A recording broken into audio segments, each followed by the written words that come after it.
Hey everybody, I'm Pittsburgh Pat, and I'm back here with Craig, and we're going to talk about last night we played this Dungeons and Dragons starter set, and our buddy Ryan, who you might have seen our video this week, to this week's Monster Week. So Craig and Ryan and I talked about why Gandalf, my cockamamie theory that Gandalf might be a hag, a hag, but we think he could be Fey. I mean, we know the backstory though. Like you guys, you can put in the comments if you want. Tell us we're wrong. It's fine. But yeah, because we're gonna talk about it's Monster Week, so that's why the logo's up here. So we'll tie in the Fey a little bit. But yeah, but this starter set, I use this to teach after school programs, and it's a blast. I'm gonna do it today, but I didn't get to do it as a player, and last night I did, and I've been thinking about it the whole time. We had I've so been much thinking fun. too about what made it all gel, what made it work. So Have we a had few a comments on that. Yeah, we had a new player at the table, Andrew. He hadn't played D&D. I don't know if he played D&D ever, but he hadn't played in a long time. If he had, certainly hadn't played with us, and so this was a good like Yeah, this is beginner like thing. what the second or third time he's been, a couple times Yeah. he's been with us. Yeah, so this is low level. We all started at level one. And at level one in this pack, you can get these they have these cards with like your character sheet on it. So this is the cleric one. You turn it over, it's level two. But we all decided to play level one wizards, which was fun. And let me So point out for the DM for the folks too, like this is a rare time that it's been ages since I played a level one. oh Usually really? you start at like a level three, it's like just because that's where all the good stuff The starts. So subclasses start at level the three. That's right. subclasses and features and yeah, feats and such.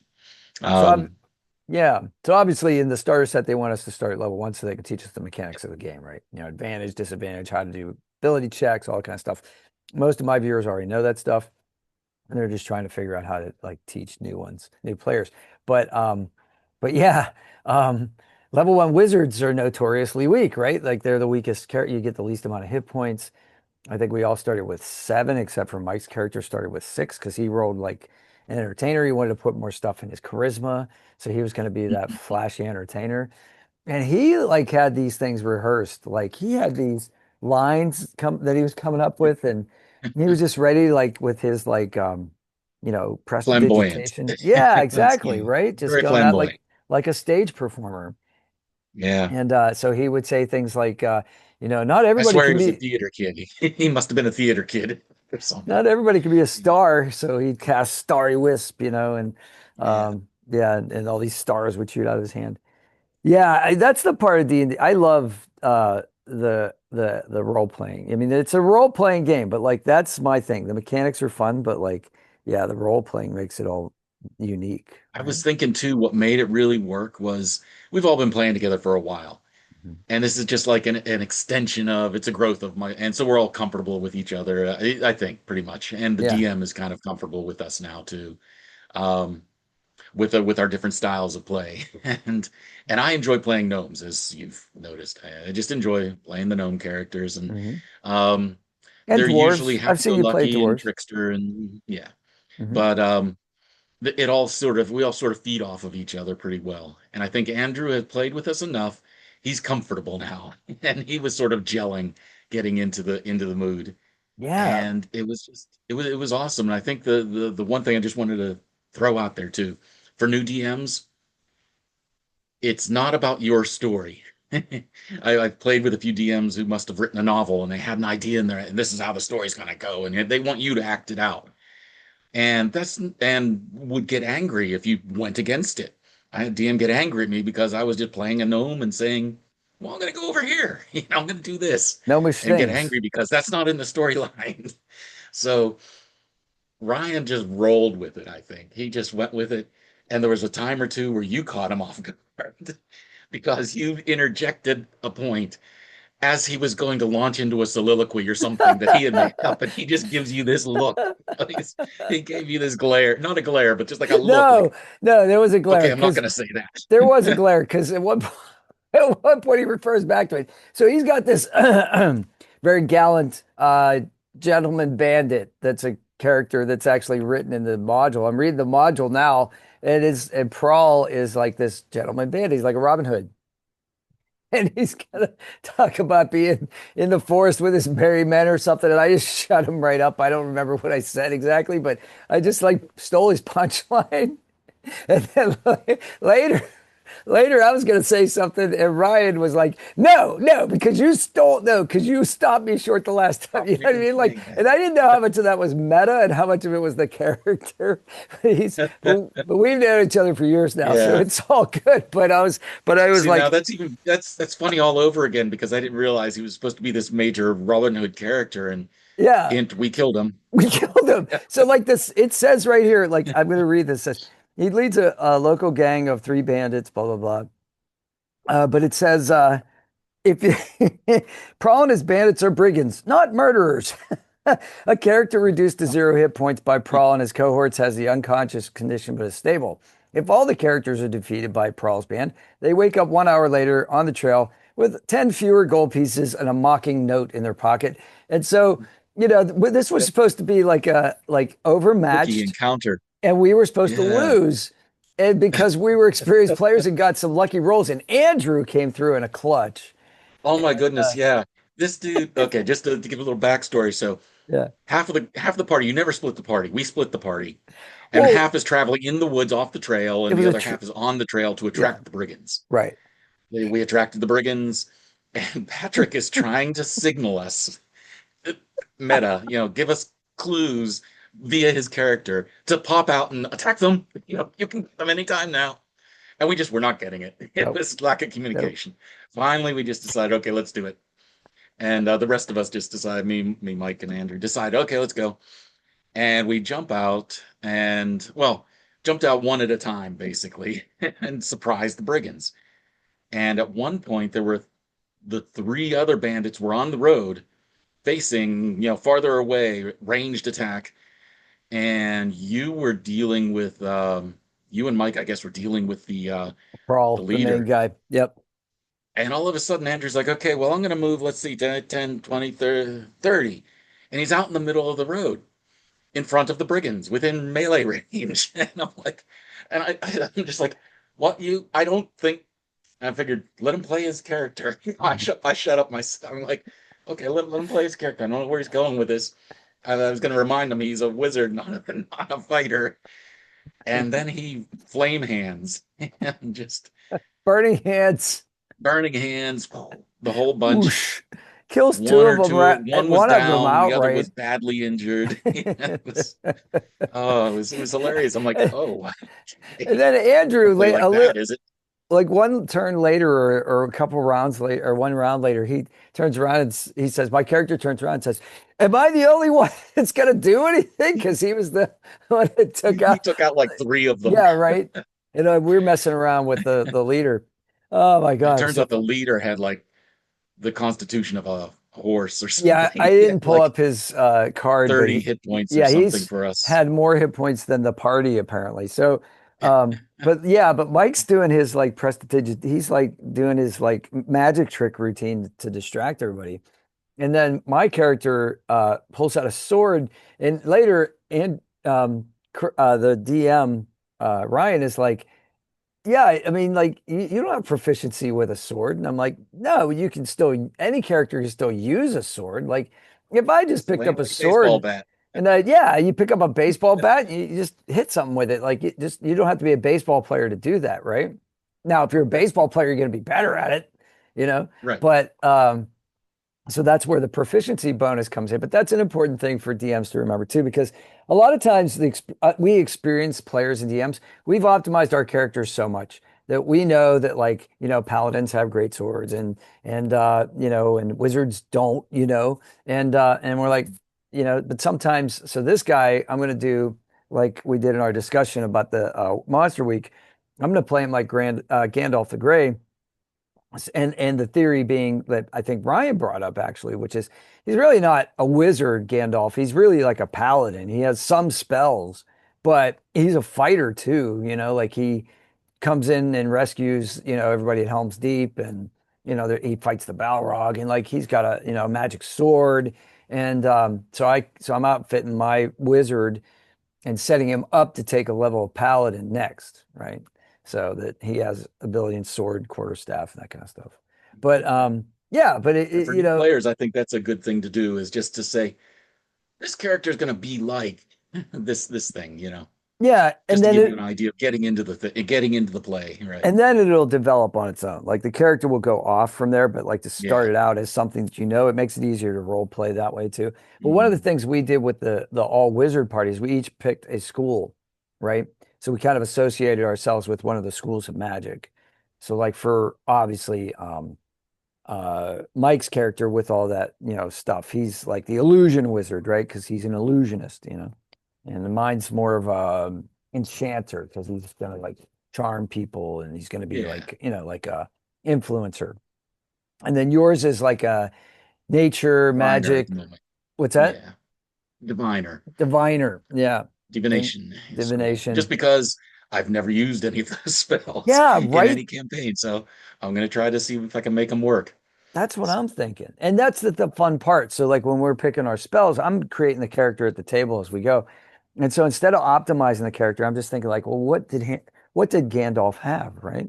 Like, Yeah. he probably had charm person, he probably didn't have Misty Step, right? Well, or I don't even know if that was one of my Never options, seen but anything like that. Yeah. yeah, We like were arguing Featherfall. Does Gandalf have Featherfall? this is a good point. When This he, would be a good short, like did Gandalf yeah, have feathered fall or did he just fall with the Balrog and land on top of him at the bottom, breaking his fall whenever he ran, they're falling through the right. abyss? Or is it a fey region? Is it a magical abyss? You know what I mean? Like, and there's Right. different properties of gravity and that sort of thing Because while in the they're fighting. movie, yeah, not that it's the authority, but in the movie they fell pretty fast. It's not like a feather fall down. No, it wasn't like Crouching Tiger, Hidden Dragon where they're floating and fighting, right? It's Fighting, like right? they're Exactly. Yeah, that's falling. my argument that he doesn't have feather fall. I So, think that's a good argument. That's a good argument. I don't know. I gave it to him, but I mean, he didn't prepare it. But that's the other thing. You have to have the wizards that are going to be an interesting mechanic is you can have all kinds of spells, but you have to prepare a certain so we have amount. to You can only coordinate who's got what, so we don't all end up with the same. I've got magic missile. Me too. Yeah, we have to like that midnight meeting before like our long rest, and Mhm. then decide what we're going to have the next day, or we can meta it and do it over the breakfast table, I guess, as long as we don't have an encounter first. But yeah, those are interesting things to talk about. But like at one point so okay, so let's tell them like I mean the spoilers ahead. If you're going to play this, there's going to be some spoilers, but like for instance. Um, they One have these question nice is this like handouts, right? So they have this handout where like there's a menu, and at the bottom of the menu, cake is like crossed out. So of course, the first thing I did was ask the patron, the patron, can I have a slice of cake? And Ryan's like, he just goes, like he rode with it. He went with it. like if you went into a It became the restaurant. reason to meet the brigands. Yeah. Exactly. Because if you went into a restaurant and they said, we don't have any soup today, and then the waitress walks away, and then you come up and ask for the soup, that's the kind of reaction you're going to get, right? So, Mhm. but Ryan played it great. And then he said, no, we don't have cake. And the reason we don't have cake is because every time I order cake, the caravan gets shanghaied or ambushed or something. I can't get any cake, right? So then we're like, well, let's go get cake. So finally, for once in my life, I took the first quest given to me instead of finding out what all the quests are, trying to optimize which one would be the best one to do at the moment, and then like having this list of like We all 17 decided we open wanted quest cake. markers, which is the way I play every like, Yes. freaking game that I've ever played where there's quests. And it's way too confusing. So And this one, Ryan's like Gladys, there is no cake. Cake is a lie. yeah, right. Uh, Yeah, we're on and on about the cake. But he's like, shut up about the cake. so he's looking for, we're looking for clues in the woods. Is there any icing? Is Is there there any of any this? cake on the caravan on the wagon we found? It's like, I don't know. Give me a I think search. there's some cake. Is there some icing over there? No, it's just bird That's bird dung. poop. Yeah, sorry. Oh yes, and Mike's playing an Aarakocra, Coca, or Yeah, so he's a bird a bird, man. a bird character. And so he's like, But "I'm sorry." when speaking of birds, when you wanted to like ambush prawl with all the birds, but Mike had Well, already done Prawl like is a running away. yeah, Yeah, Prawl's escaping us. yes. I'm looking at it's my turn. I'm looking at my spells. I've got nothing that's a ranged trip spell that would work in any way like that. I'm like, wait a minute. As a gnome, I can speak with animals. Are there any around? And so we went through this whole thing because the Mike had done a thunder wave, Mhm. and no, well, there's no birds, but I did get a roll. Okay, there is a squirrel, and you speak to him, and the squirrel's eyes are this big, and he's just going ah, He's terrified. scared from the thunder, and hanging onto a tree. And I managed to persuade him that see that guy over there? He stole all of your nuts that you've hidden. And I rolled well. Ryan rolled poorly. He's just like the squirrel's eyes go from this to very squinty, and you hear him say, "Revenge!" And he launches himself off the tree. He's a And flying yes, he's a squirrel. That's when flying you realize squirrel. he's a flying squirrel. Ryan did that so well. That is such genius like role play for a DM to like be able to like do Yeah, that. Like he's such an experienced DM. yeah. Unbelievable. And then so now we have this picture of this angry, single-minded of purpose squirrel. Flying from tree to tree, like Rocky and Bullwinkle or something. Meanwhile, this bandit has like 3 hit points Uh, left. We've like just crushed this dude. Oh my God. That was so funny. It almost hurt to laugh. I laughed so much. That was so fun.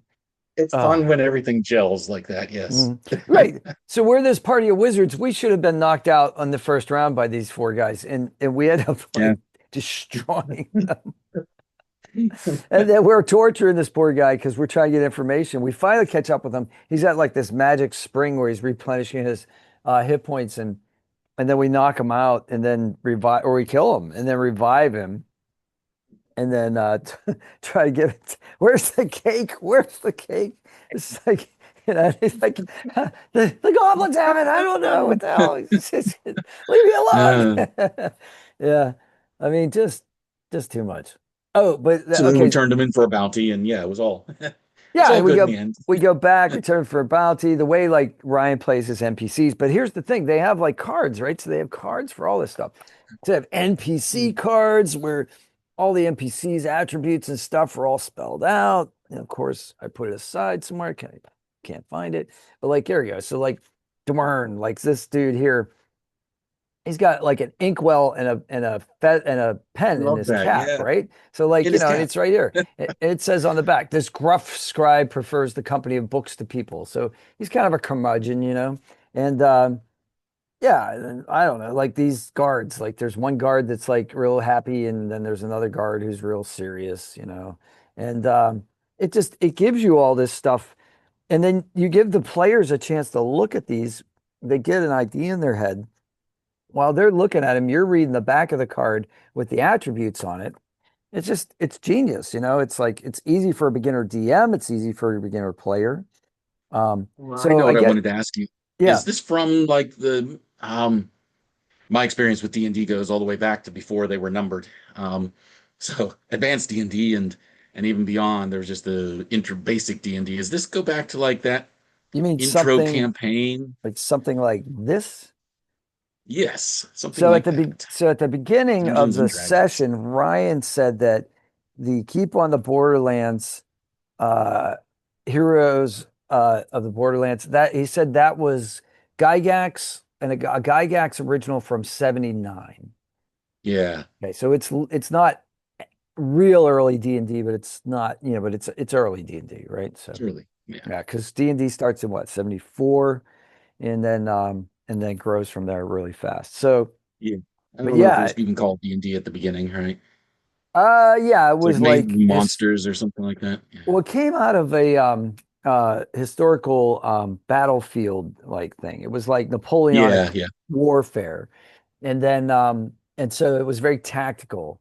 The role-playing elements came in later because they said, okay, well, instead of you being the general with the overall strategic plan, what if you were one of those characters, one of those soldiers on the battlefield? What would that experience be like, right?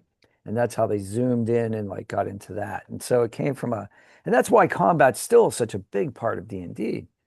It doesn't even have to be. but it is. It's like the biggest leg of the three legs, right? But with 5e, I think uh role playing is catching up. And with Back and to it. Yeah. Yeah. yeah, and the third part of the triad is always considered like exploration, but this is starting to like get back to exploration, right? So there are some like exploration mechanics. There's traveling on the road, there's random encounters, there's that kind of stuff. So it's good that they're exploring that. But before I forget, so when we get back to the keep and we're gonna bed down for the night, we got a discount on our room just because we did this, this favor to the keep, right? So part of our reward was we got good accommodations for a set price. So and this goes back to Ryan. I can't tell if he's annoyed or if it's his character that's annoyed. I think it was the character. The innkeeper's like, all right, I got you five. You can pay me 5 gold pieces. You get a room with 6 beds. I don't have a room with 5 beds, so you get 6 beds. Mike says we should push them all together. I said, yeah, we should jump up and down. He says, I said I don't care what you do in the room. Like he's like, you do whatever you want in the room. I said I don't care. It's like I think he like we, we got away from we did some meta. I mean, this happens during a session where you just end up Yeah. Yeah. straying off the path and talking for a couple minutes about something else. But we were being so silly. I think he was trying to make sure that we didn't just that we made some progress. He was being a good DM by trying to keep us online. But he wasn't like Yes. he didn't have a whip, like he was cool, like he wasn't like, Hmm. yeah.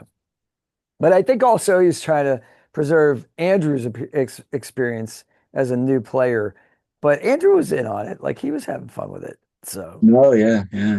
Yeah. yeah. I wonder if we, well, you're reading the book now, but I wonder if we didn't Oh, remove like an ongoing antagonist in the oh yeah. story. I'm not going to read that much. Maybe you could just escape from prison or something. I've done the caves of chaos with the kids, the first few caves, but only a couple. And so there's not a lot of spoilers here for me. I'm actually glad that Ryan's running this so that I can experience this from as a player. So I'll put this away and not look at that much anymore. But I wanted to see what he was talking about because he was saying like, yeah, there's no way you 5 wizards should have won this fight. Like, there's just no way. So It was a lot of really lucky rolls. We were hot it, last it night. was, it was. Well, and then there were two of I mean, us you that have your were, crappy roll, but yeah. or two of us, two of us were humans, so we were able to use heroic inspiration to re-roll. So that was cool. Yeah, he was burning those up, and I'm like, you might, okay, what do it. Well, see what you do with it, Yeah, you what the know? heck? The other neat thing Yeah. this has is like an action card. So like I pass this out in a different form to my Mm, players. Like tomorrow night, I'm doing Adventure League, and I have the new table again where I'm like, if you're a new player, this is probably a good adventure for you. And I will have a bunch of cards or well, pieces of paper that say, here are some things you can do on your turn. You can, yeah, yeah, you can talk, you can encourage people, you can, you know, flip a ring on and off your finger. You can search your pack for the next thing you're going to do. You can switch out a weapon. Some things take action, some things don't. yeah, So it's important for players not to think that they're hamstrung by specific actions. But that's D&D 5e, and especially 5.5. It's very player friendly. It's very action. They want players to have license to perform actions. You play something like Pathfinder or 3.5, and the actions are all accounted for, right? So like you have certain things you can search your inventory that costs this much, and you have like an action economy, uh, which you have in 5e as well, but at higher levels, I think, you know. So, but yeah, I don't know. I had such a great time. I can't wait to play this some more. yes. So my character is gonna multi-class into paladin. What are you thinking for your wizard? Um, and just for the little background, I'm sort of modeling this on a character from Farscape. I just was, as Mm. I was envisioning this gnome, short, what's her name? Utu Nuranti, or Granny on the show. She's Hmm. the crazy little herbalist kind of wizard, practically. Fred to Um, Zan, right? Zantu, yeah, Zan is she Sounds is more more like of a a wizard, druid. Yeah, druidish. Yeah, she I does more think. spells, distinct spells. But I Mhm. kind of like the character of Naranti. So that's who that's who my wizard is. She's the eccentric aunt. Yeah, the eccentric, yeah, a little Auntie little crazy, Naranti. little insane. Hmm. But yeah, does the poison spray by blowing a powder Hmm. in the opponent's face. It's a very close spell anyway, so it kind of all works. And Ryan's encouraging add your own flair, and I've been thinking of flavors and flares for the different spells, different ways that would be in character, but just silly and fun. So he uses the mechanic of the spell, but it looks like something else. Yeah, or you can. He's saying you can just elaborate however you want that spell to, as long as the damage and everything else, the range and all that works, how you make it happen. So there's Mike with his Hmm. Star Wars. Story wisps. Yeah. Yeah. He's got all these, hello, I am, and like he's got his grand entrance every time we meet someone new. It's Yes. I'm fantastic. Cecil. Yeah. Hmm. Yep. Cecil the bird. Yeah. Well, hard to miss. So, like, he's not going to be stealthy, right? He's going to be like, No. out there in front. He's the front man. So that's cool. So we got the front man. We got the rich man who ran to the woods and became a hermit because his family wanted his money. That's what Andrew's playing. So Okay. he's like our banker.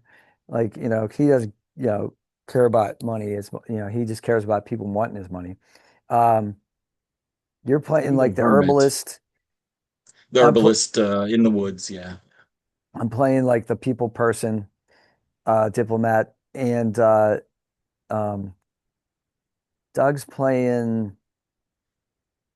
Oh, I forget what his wizard is, but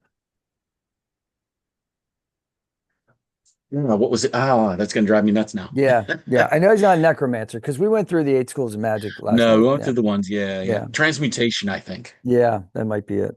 He's Hmm. working on that. Hmm. And what was the spell that he was using a lot of? He says he never used it Oh, before. shocking grasp. Okay, so we got to talk about Shocking shocking grasp. grasp. So he just came up with the most. He's like he never takes shocking grasp, and he just came up with the most like water conductivity like versions of shocking For those grasp who he don't could think know, yeah, of. you've got a touch. It's a touch spell. And yeah, so most wizards are not going to do that, get in range to touch. It Right. just doesn't work. But So yeah, he's so found loopholes. so when Prawl, the gentleman bandit leader who is running away from the flying squirrel, ends up drinking from the spring that's going to like replenish his health, he's bent over doing that. And Doug's character with the shocking grasp walks up to him and he's about to put his hand on the water so he can electrify the water and shock this dude who's taking a drink of water, like literally, like internally. And then Mike's character, the illusionist, casts an illusion of a beautiful, really like amazingly beautiful woman in the water, right? So Lady of the like Lake. Yeah. that's what I was thinking. Lady of the Lake distributing swords. And like, she's like, here, touch this sword, and then, you know, yeah, casts shocking He grasp stops, he's enthralled, he loses his does Ryan does a bad roll. So he's leaning down to kiss the woman in the water. with tongue first. We've we meted that in. Like he's that creep that like doesn't ask for permission. He just comes in with his tongue and tries to kiss. You're beautiful. Yeah. I Can I love have a kiss? you. You're so gorgeous. Or like I like to say sometimes, ain't you pretty? You know, you're so pretty. So Um, yeah, it's like, oh God. So yeah, so but yeah, so he electrocutes. So you can make the spell into a distance spell. yeah, through water. Uh, And then a short distance. We played it as a short distance. He wasn't too far away, but yeah. it was less than 30 feet. And then when we met his character, Doug's character, he was fishing using electricity. So he'd shock all the fish in the water, they float up to the surface and he'd grab one and eat it.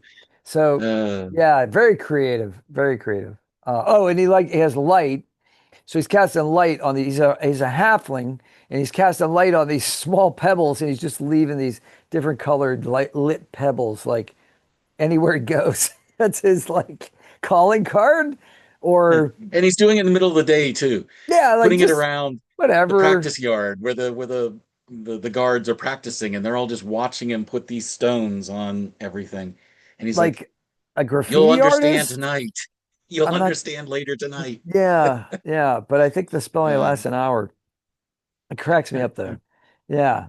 And then that using that as a trail to go through the woods and find our way back. Yeah, so really yeah, I had never thought of that before. Yeah, that's a creative nice one. use. very drop creative use. lit pebbles as you go. I love it, man. This is a really Uh, great group, and I think forcing ourselves into a situation where we're going to say, okay, we're going to be limited by our class feature or class instead of having that whole open world, right? And saying like anything, you can do anything. Now it forces us to be creative and channel our creativity into a certain like direction. And I think that's yeah, fun. yeah. Yeah. So, well, that was the first of the Heroes of the Borderlands starter set. And we're going to go to the caves next, I think. So, The join us. Caverns of Chaos. Yes, join us next week when we enter the caverns of chaos. So, yeah, thanks everybody for watching us, and don't forget it's Monster Week. So go ahead and watch those videos. There's Start a play. encountering some monsters. There's a playlist there. Yeah, with a lot of great creators, and yeah, Jenny D and Pointy Hat set all that up, and I met a whole bunch of new people. So lots of fun. All right. Yes, Thanks, absolutely. Craig, for joining Well, me. And thank you. Yeah. yeah, and we'll stop the recording here and we'll see you on the next one.